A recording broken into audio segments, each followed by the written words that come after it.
Hello students, I am Professor Neeta Fulchand Gaikwad. Welcome in our free education channel English Master. विद्यार्थी मित्रांनो, आज आपण class 11 English textbook series unit number 1 चा जो lesson number 1.3 आहे, the call of the soil a scent of rice, याचा part 1 already learn केलेला आहे. So this is the part 2 which today we are going to learn with full explanation in Marathi. So let's start part 2. So part 1 मध्ये आपण काय पाहिलं होतं की जे आपले लेखक आहेत सर त्यांना कसबाई ही तांदळाची एक जी जात आहे, पारंपरिक जात, तर त्याचा शोध आता ते घेत आहेत. सर आता त्यांची जर्नी पाहूयात आपण की त्यांनी इथे काय डिस्क्राइब केलेलं आहे. The tales of Kasbai made us more determined to get it. आणि कसबाई बद्दलच्या गोष्टी ऐकून ते मिळवण्याची आमची इच्छा अधिक दृढ झाली. टेल्स म्हणजे गोष्टी, ठीक आहे, आणि डिटर्मिनेशन म्हणजेच दृढ निश्चय. We decided that if we did manage to get some seeds, this would be a great rice to grow. And the government may know something about it. आणि ते म्हणत आहेत की त्याची काही बियाणे मिळवण्यात जर आम्हाला यश मिळाले तर ते पिकवण्यासाठी उत्तम असेल असे आम्ही ठरवले आणि शासनाकडे याविषयी काही माहिती मिळू शकेल असे मला वाटले. A visit to the agricultural officer was enlightening. Enlightening म्हणजेच काय? Give greater knowledge and understanding, म्हणजेच अतिशय उत्तम प्रकारे एखाद्या गोष्टीविषयी माहिती देणे. तर ते म्हणत आहेत की कृषी अधिकाऱ्याकडे दिलेली भेट फारच माहिती देणारी ठरली. He had not even heard of this rice variety. आणि त्याने त्या कृषी अधिकाऱ्याने त्या भाताच्या जातीविषयी ऐकलेलेही नव्हते. He said the villagers were taking me for a ride and there was no rice by this name. त्यांनी बराच वेळ म्हणजे त्यांनी काय म्हटले की गावकरी माझी दिशाभूल करीत होते आणि अशा कोणत्याही नावाचा भाताचा प्रकार अस्तित्वात नाही असे त्यांचे म्हणणे आहे. He rattled off the names of a number of latest hybrids and even offered to give me some of them free of cost for a trial. आता रॅटलचा अर्थ आहे talk rapidly and at length. म्हणजेच त्यांनी बराच वेळ बडबड करून अत्याधुनिक संकरित जातींची, हायब्रिड म्हणजे संकरित जातींची नावे सांगितली आणि त्यातील काही जाती मोफत नमुन्या दाखल देण्याचीही तयारी दर्शवली. ट्रायल म्हणजेच नमुन्यासाठी. Cursing myself for wasting time with him I moved on to the next destination. त्यांच्याकडे जाऊन वेळ फुकट घालवल्याबद्दल स्वतःला दोष देत मी पुढच्या ठिकाणी जायला निघालो. This time it was the Adivasi Mahamandal at Kasa which buys rice from the Adivasi villagers on behalf of the government. आता मी शासनाच्या वतीने आदिवासी गावकऱ्यांकडून तांदूळ खरेदी करणाऱ्या कसा येथील आदिवासी महामंडळाकडे गेलो.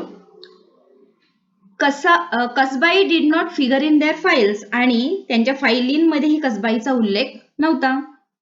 अ good indication why people did not grow it any more. आणि लोक आता त्याचे पीक का घेत नाही याचे ते स्पष्ट संकेत होते. The market itself did not recognise the rice. बाजारातच म्हणजेच the market itself did not recognise the rice. So if you grieve it you would not be able to sell it. म्हणजेच की बाजारातच नाही म्हटल्यावर तुम्ही जरी ते पीक घेतले तरी ते तुम्ही विकू शकणार नाही. हाऊएव्हर, मात्र the officer in charge here had more knowledge of rice and did remember Kasbai being sold to him a few years ago. आणि इथल्या प्रमुख ऑफिसरला भाताच्या पिकांविषयी अधिक माहिती होती आणि काही वर्षांपूर्वीपर्यंत कसबाईची खरेदी केली असल्याचे त्यांना आठवत होते. So when I in Dhaniwari जेव्हा मी धनेवरीला होतो, ते ऑफिसर सांगत आहेत त्यांना. Baban and I started looking for Devu Handa and found a greying old man wearing a cap sitting outside his house on a charpoy. Charpoy म्हणजेच ती एक खट असते, म्हणजेच आदिवासी लोकांना बसण्यासाठी जी एक खट असते, ठीक आहे, त्याला चारपॉय असे म्हणतात. सो धनवरीला जाऊन मी आणि बबन देवू हंडाला शोधू लागलो. टोपी घातलेल्या पांढऱ्या केसांचा एक वयस्कर मनुष्य घराबाहेरच्या खाटेवर बसलेला आम्हाला आढळला. An ex-serpent of the village, he had acres of land, a huge house and a large family. तो गावचा माजी सरपंच होता. त्याची अनेक एकर जमीन होती, मोठे घर आणि मोठे कुटुंब होते. After exchanging the usual pleasantries we came to the topic of Kasbai. म्हणजे जुजबी गप्पा गोष्टी झाल्यावर आम्ही कसबाईचा विषय काढला. प्लेझंटरीज म्हणजेच गप्पा गोष्टी झाल्यानंतर. The mere mention of Kasbai and Dev Handa drifted into the past. त्यानंतर कसबाईच्या नुसत्या उल्लेखाने देवू हंडा भूतकाळात शिरले.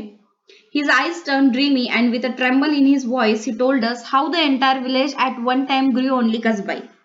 ते म्हणाले एक काळ असा होता, म्हणजेच ते कसबाई या पिकाबद्दल सांगताना त्यांचे डोळे स्वप्नाळू झाले आणि सारे गाव एकेकाळी कसबाईचे पीक कसे घेत असत हे सांगताना त्यांच्या आवाजामध्ये कंप जाणवला. ते म्हणाले की There was a time when people passing our village during lunch time would be forced to stop and ask for a meal. तर ते म्हणत होते की एक काळ असा होता की जेव्हा जेवणाच्या वेळी गावावरून जाणारी माणसं वाटेत न राहून थांबायची आणि जेवणाची मागणी करायची. Such was the alluring aroma of कसबाई. आणि ते कशामुळे तर कसबाईचा इतका मोहिनी घालणारा जो सुगंध होता त्यामुळे. The entire area would have this heady aroma hanging in the air as all the houses cook the same rice. संपूर्ण गाव याच तांदळाचा भात शिजवत असल्याने परिसरातील वातावरणात त्याचा मोहक सुवास भरून राहिलेला असे. Today he said no one grew kasbai and everyone had shifted to growing the new hybrid varieties. आणि ते पुढे म्हणाले आज कुणीही कसबाईचं पीक घेत नाही, सर्वजण नव्या संकरित जातींची पैदास करण्याकडे वळाले आहेत. He claimed he had to force himself to eat this rice that was so insipid. म्हणजे ते म्हणतात की नाईलाजाने त्यांनाही आता तो बेचव तांदूळ खावा लागतो आहे. आता इथे बघा इन्सिपिड म्हणजेच बेचव आणि इथे दिलेला आहे तुम्हाला फाइंड सिनोनिम्स फॉर इन्सिपिड. इन्सिपिड या शब्दाला समानार्थी शब्द तुम्हाला लिहायचे. ओके, सो ते तुम्ही फाइंड आउट करून लिहा. इन्सिपिड म्हणजेच बेचव. With the advent of irrigation म्हणजेच की सिंचनाच्या प्रसारामुळे farmers were tempted to grow a second crop and Kasbai being a long duration rice was replaced by the shorter duration hybrids so that the harvest could be done earlier. With the advent of irrigation म्हणजेच की सिंचनाचा जो प्रसार झाला त्याच्यामुळे farmers were tempted to grow second crop and Kasbai. तर याच्यामुळे दुसरे पीक लावण्याकडे शेतकरी आकर्षित झाले आणि कसबाई हे कसं पीक होतं being a long duration rice म्हणजेच की एक्सक्यूज मी हे उशिरा पिकणारे भाताचे पीक होते. Was replace by the shorter duration hybrids so that the harvest could be done earlier. आणि ते कसबाई हे उशिरा पिकणारे भाताचे पीक असल्यामुळे कापणी लवकर करता यावी म्हणून इतर लवकर पिकणाऱ्या संकरित पिकांनी त्यांची जागा घेतली. This ensured that the farmers could take up a second crop. आणि याच्यामुळे काय झालं की लोक संकरित म्हणजेच हायब्रिड जे आहेत हायब्रिड पिकं जे आहेत त्याच्याकडे वळली. I asked why he had shifted if he was so unhappy with the hybrids. आणि मग मी त्यांना विचारले की जर स्वतः जर संकरित पिकांवर नाखुश होते तर ते तिकडे का वळले. No one forced him to did they म्हणजे त्यांना कुणी जबरदस्ती केली नव्हती ना. He smiled and replied that their fields did not have fences and once the harvest was over the cattle were released. फेन्सेस म्हणजे कुंपण. ही स्माइल ते हसले आणि त्यांनी उत्तर दिलं की त्यांची जी शेती होती त्या शेताला कुंपण नव्हते आणि द हार्वेस्ट वॉज ओव्हर एकदा की हंगाम संपला द कॅटल वर रिलीज की गुरे सोडली जायची इन टू द फील्ड गुरे ही शेतात सोडली जात. If my field alone has Kasbai it will be a treat for the cattle he explain. आणि जर माझ्या एकट्याच्या शेतात कसबाई असेल तर गुरांसाठी ती मेजवानीच ठरणार त्यांनी खुलासा केला. Sometimes we have to fall in the community he lamented. Lamented म्हणजे पॅशनेट एक्सप्रेशन ऑफ ग्रीफ म्हणजेच दुःख व्यक्त करणे. की ते म्हटले कधी कधी समाजाच्या रूढीप्रमाणे आपल्याला हे जुळवून घ्यावे लागते आणि दुःखी होत त्यांनी हे म्हटले. Hybrids need more water. संकरित पिकांना अधिक पाणी लागते. फर्टिलायझर्स त्याच्यानंतर त्यांना खते लागतात. पेस्टिसाइड्स कीटकनाशके लागतात. He said that yields were good initially but of late he had reduced a lot. की सुरुवातीला पीक उत्तम उत्पन्न देत असे पण हल्ली ते खूपच कमी होऊ लागले आहे. बिसाइड्स त्याशिवाय he said that each year they had to increase the quantity of urea and pesticides they used. की ते म्हणतायत की त्याशिवाय वापराव्या लागणारे युरिया आणि कीटकनाशकांचे प्रमाणही त्यांना दरवर्षी वाढवावे लागले होते. It was as if the newer hybrids had an insatiable appetite for chemicals. Insatiable म्हणजे impossible to satisfy. ते म्हणत आहेत जणू काही नवीन ज्या संकरित बियाणे होते त्यांना रसायनांची वकवकती भूक होती. Insatiable म्हणजेच की न भागणारी appetite for chemicals न भागणारी ती भूक होती त्या पिकांची केमिकलची रसायनांची. He told us that even when there were flash floods in the 60s. आणि ते आता सांगत आहेत की जेव्हा 60च्या काळात आकस्मिक पूर आला होता. How Kasbai had stood its ground. 60च्या काळात जेव्हा आकस्मिक पूर आला होता तेव्हा कसबाईचे पीक तेवढे तग धरून होते. He fondly remembered how the rice was still standing when they all return to the village after the floods had receded. Receded म्हणजेच ओसरणे असे त्यांनी सांगितले की पूर ओसरल्यानंतर जेव्हा सर्वजण गावात परतले तेव्हा त्या भाताचे पीक तसेच शेतात उभे होते. Such was the strength of the rice but look what we have done. He rued म्हणजेच की हळहळ करत त्यांनी बोलले की अशी हृदय आठवण त्यांनी सांगितली आणि म्हटले की अशी होती त्या तांदळाची मजबूती. पण आता आपण काय करून ठेवले आहे पहा आणि ते हळहळले. Remembering a story about a past event. As he went on reminiscing about the rice, we gently guided him back to the reason for our visit, the Kasbai seeds. अशा प्रकारे भाताच्या पिकांच्या आठवणीत ते रमलेले पाहिल्यावर, म्हणजेच काय, रेमिनिसिंग म्हणजे जुन्या आठवणीमध्ये रमणे, आम्ही हळूच आमच्या भेटीचे कारण म्हणजे कसबाई बियाणांकडे विषय वळवला. He was sure that there were villagers in his area who would have the seeds of the kasbai. आणि ज्याच्याकडे कसबाईचे बियाणे असेल असा एकही गावकरी त्यांच्या भागात नाही अशी त्यांना खात्री होती. अकॉर्डिंग टू हिम, त्यांच्या मते, the only people who still grew it were the adivasis in a hamlet at the foothills of the mountains in the next village Asarwari. तर त्यांनी सांगितलं की शेजारच्या आसरवरी गावातल्या डोंगर पायथ्याशी असलेल्या लहानशा खेड्यातील आदिवासी अजूनही हे पीक घेतात. We bid farewell to Devu Handa, who lovingly blessed us and said, Mahalakshmi, the local goddess, will give you the seeds of Kasbai. त्यानंतर वी बीड फेअरवेल म्हणजेच की आम्ही देव हंडांचा निरोप घेऊन निघालो तेव्हा आम्हाला आशीर्वाद देत ते मायाने म्हणाले, लव्हिंगली ब्लेस्ड अस, मायाने आशीर्वाद देत ते म्हणाले की महालक्ष्मी कुलदेवता तुम्हाला कसबाईचे बियाणे मिळवून देवो. इन Asarwari village we asked the sarpanch to help us as we were not very fluent with the local dialect. म्हणजे स्थानिक बोलीभाषा, लोकल डायलेक्ट म्हणजे स्थानिक बोलीभाषा चांगल्या प्रकारे बोलता येत नसल्यामुळे आसरवरी गावच्या सरपंचाला आम्ही मदत करण्याची विनंती केली.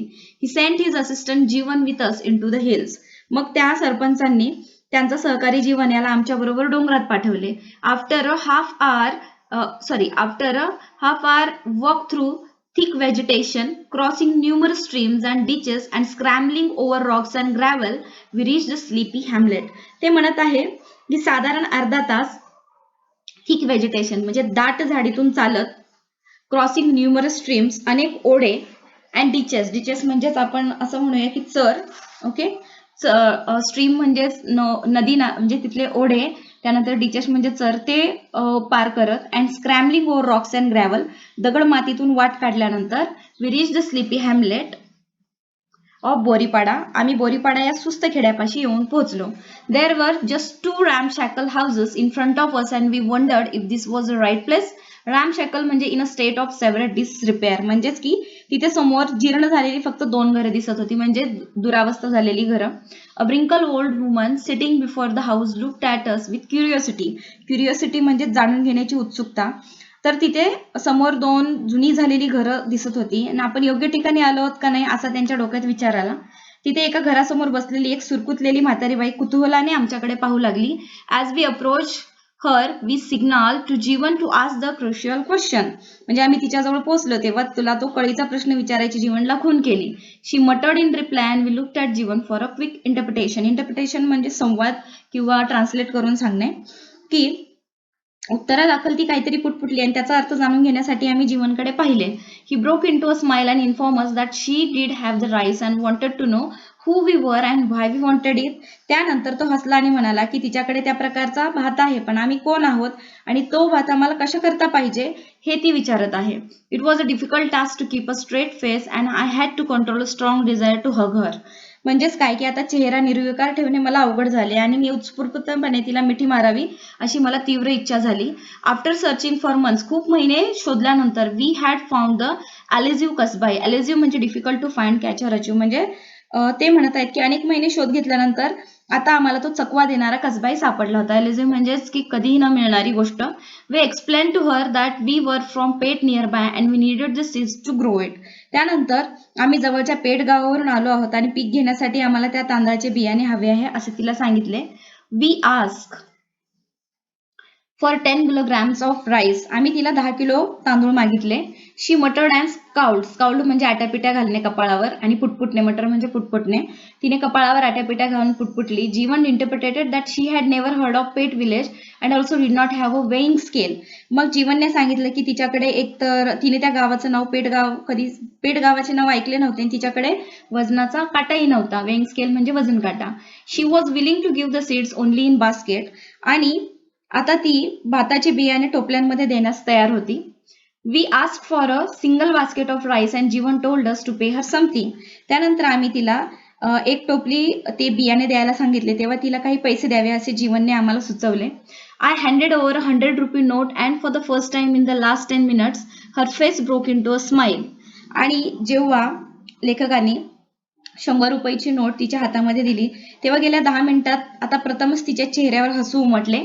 शी nodded her head in approval. Nodded म्हणजे मान डोलावणे आणि तिने तिचे संमतीदर्शक मान डोलावली.